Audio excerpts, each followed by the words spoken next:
Hello. I am reading Out of Mind. Today is the 10th of August 2023. It's a Thursday, and I am already at part 5 of this autobiography, chapter 4 coming, Far Memory. This is written by Joan Grant. She was a seer. She used to be able to record her far memories from previous incarnations, one of which was the Winged Pharaoh, where she was Sekita. Fascinating subject, I think. Anyway, I continue now. These will be uploaded on my YouTube and BitChute as well. Chapter 4. Far Memory. We took a 6-week-old puppy up to Makarach with us, a golden retriever whom Leslie named Rishan, the Arabic for courage. The following day, Gilly and I went up the hill to show him to Gwen, and I took the scarab with me. I knew she would be interested in it because she had read all my psychometry notebooks. "Are you sure it's empty now?" she said with lively sympathy. "It seems unlikely that it would suddenly lose its memory after so many thousands of years." "It nearly always happens, though I don't understand why, that after I have psychometrized an object, the impression in it disappears. Or rather the sequence does, which I have already recorded. The best analogy I can think of is a gramophone record made of such soft wax that the tune in it can only be played once. Why don't you try the technique you were experimenting with last winter while Leslie was abroad? You began to tell me about it soon after we met and then broke off and asked me not to mention the subject to Leslie." "I'm afraid it wouldn't work," I said gloomily. "I tried everything I could think of during the last 3 evenings at Harwood, and nothing happened at all." Gillian was playing somersaults with a puppy, and I was watching to see they didn't roll into the gentian border where Sino or Nata were flowering so exuberantly that they made a blue carpet nearly 50 yards long. "Rishan is so fat and woolly that he looks more like a little lion cub than a puppy," said Gwen. I heard myself telling her that Sekita had a lion cub when she was Gillian's age. He was called Nati. He used to lie at her feet when she gave audience after she became Pharaoh. "You didn't tell me she became Pharaoh." I stared at her. "Gwen, I didn't know it, but I do now. I must have slipped out of myself and back again so easily that I never noticed, like a tortoise popping its head out of its shell." "You have the scarab in your pocket?" "But I wasn't touching it. Anyway, what does it matter if I did it with or without the scarab or as a catalyst? But I shall hold it while I'm working because Daisy gave it to me on the morning I went to my initiation." "Daisy gave it to you?" "I've just realized that she was Sekita's mother. Subconsciously, we must have recognized each other the moment I went to Hurtwood. It was the love between us that made me able to remember the things that are worth remembering. Instead of wasting time, like I used to do and will never bother to do anymore, looking for evidence through psychometry. But why couldn't I get anything the last 3 days I was at Hurtwood?" She started to say something, but I interrupted. "Don't talk for a minute. I'm trying to think back to see if anything was different to the other days there." "Well, if you are going to have a long thing, you had better bring Gillian indoors, for it's going to pour with rain." "Rain? That's the clue I was looking for. It didn't rain until after I had gone to bed on our last evening. The storm broke about 3 in the morning. It had been brewing for days, and the atmosphere was so oppressive that I felt as though there was a sandbag on my head. I must go back at once and put a trunk call through to Daisy. I'll get the car out and drive you home, or you'll both be soaked to the skin before we get there. Stay to dinner and I will work afterwards. Don't tell Leslie yet about the new developments. For some reason best known to himself, he considers psychometry respectable and scientific. But he may take a dim view if he realizes that I think it increasingly likely that he's married to an ex-pharaoh. One sympathizes with him, said Gwen dryly, especially if you decide you need a lion as well as a goat. If you do, be sure to warn me so that I can order an extra joint before you bring him to tea. Leslie was very pleased to see Gwen, and until we had finished coffee, I did not tell him that I was going to dictate. He was rather dubious. You said there was nothing more in the scarab. However, if you really want to try it again... I intended to see Sekita giving audience with a lion at her feet, but instead I plunged into a description of her listening to a looking girl's commentary on an unsavory sacrificial rite being performed nearly 1,000 miles away from the Nile, at the court of Zernak, king of the Zumas. Leslie usually read my dictation back to me before making any comments, because if he did so immediately I detuned, I could usually recall a sentence which I had spoken too fast for him to get down. Instead of doing this, he frowned and shook his head at me, which Gwen did not notice as she was lighting a cigarette. Describe to Gwen what you mean by looking girl, he said abruptly, and I could see he was both annoyed and embarrassed. So I obediently explained that looking girls were trained to leave their bodies and observe what was happening at some point separated from them by space, but not by time, and only on the physical level. They served the purpose of a wireless receiver, but could pick up a visual image instead of only sound waves.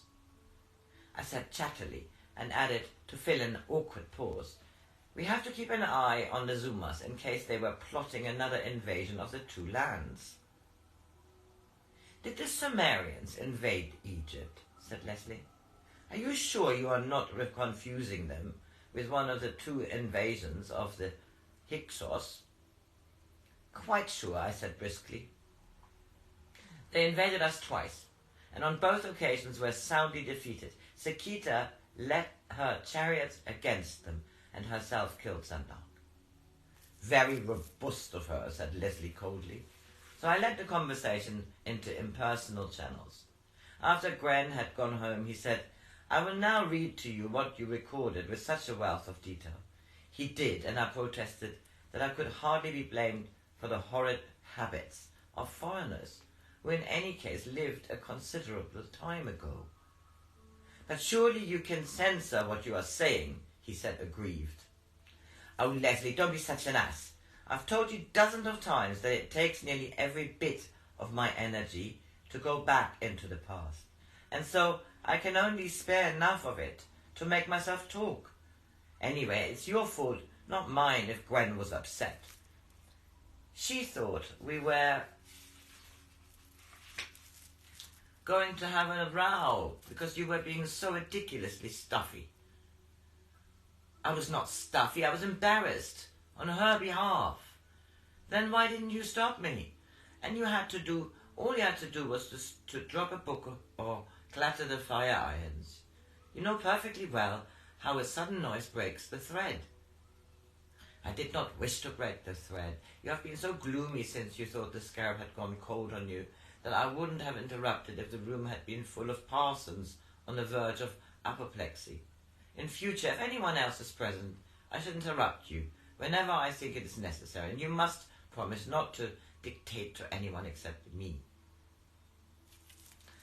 All right, I said grudgingly, provided that you will promise me something too. What is it? To make me work every evening. Bully me if you have to. I'm going to write to Daisy tonight and tell her that she will get another bit about Sekita as often as I can possibly manage it until I have got the whole story for her. Why the hurry, and why especially for Daisy? That's private for the moment, will you promise? Certainly, if you want me to. I find taking a dictation far more entertaining than backgammon. The following evening, I accompanied Sekita on a river journey from Abydos to Delta, an experience so pleasant that I suffered acute nostalgia when I found myself back in a wet Scottish autumn. What did the pyramids look like when they still had their facing stones intact?" inquired Leslie. "There weren't any pyramids, not even a mastaba. I remembered to look out for them, as I knew you would be interested." "They must have been there. They are 4th dynasty, and the civilization you describe is far too elaborate to have been any earlier." Sekita lived most of the time at what is now called Saqqara, the country, as you well know because we went there 18 months ago, is flat. She was extremely observant, so I can assure you that if the 2 Great Pyramids, or the Sphinx for that matter, had been a feature of the landscape, she would undoubtedly have noticed them. He had bought A History of Egypt by Flinders Petrie in 3 volumes, but he thought that Sekita must have belonged to a period later than the 12th dynasty, for this was before I recorded the story of Menes, and so he had not bothered to look carefully through volume 1 when he was trying to identify the only cartouches I had happened to notice, the first on her father's wine jars, the second on her ointment pots and combs, and the third on a stele she had caused to be set up after the victory against the Suman invasion. Now we identified them all, and so at last knew that she had lived during the 3rd and 4th reigns of the 1st dynasty. There was even an illustration of her mother's mummified arm, still wearing the bracelet which Sekita had given to her as a birthday present. It was a lovely bracelet of golden moon daisies joined together with amethyst and turquoise beads, and Nusatis, the goldsmith, said it was the finest work he had ever done. We managed to get a lot more during the following 2 months, in spite of visitors. The last batch had gone, and we were having dinner peacefully together when the parlour-maid came in to announce that the heather at the edge of the birch wood was on fire. When we saw the direction in which the fire was spreading, I shouted, "Quick! Fetch everyone to beat it out, or my poor water garden." I dashed to the telephone and rang Mrs. Grant, the post office, who assured me that although the Grantown Fire Brigade would not stir themselves unless the house was threatened, she would mobilize the villagers of Donnan Bridge to assist Mrs. Grant Mukurach. Within 20 minutes, a crowd of helpers aged from 7 to 70 arrived, but at first made only desultory efforts, for they saw that the fire would fizzle out when it touched the stream. "But that is just what it mustn't do," I explained distractedly. "It's my special garden. The shrubs will all be destroyed. 4,000 bulbs will be baked to cinders." Then they went into action. They lashed the smouldering heather with branches, smothered patches of creeping sparks with wet sacks, chopped down trees which were already alight. It was nearly midnight before the garden was safe, and the last firefighter had gone home, refreshed with my gratitude and Leslie's whiskey. I caught sight of myself in the horn mirror.